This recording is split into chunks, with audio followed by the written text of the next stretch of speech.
Welcome to Tuesday training. We've had a lot of people asking, how do I apply a credit card payment against multiple invoices? Well, we've made a way for you to do that, and it's very easy. So you're going to go to your Clients tab, and this is just going to work for wholesale clients. Those are the ones who typically will have multiple invoices. So you come in and look for your wholesale clients.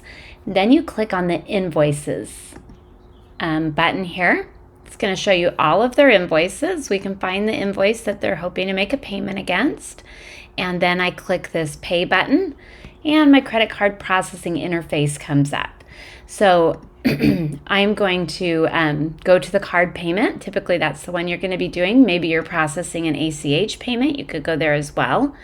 If you do have convenience fees turned on, it's going to display that convenience fee there for you so you can communicate that with the customer.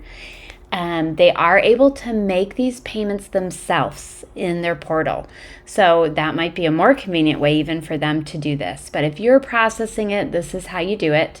And you can put in their credit card information and click Pay.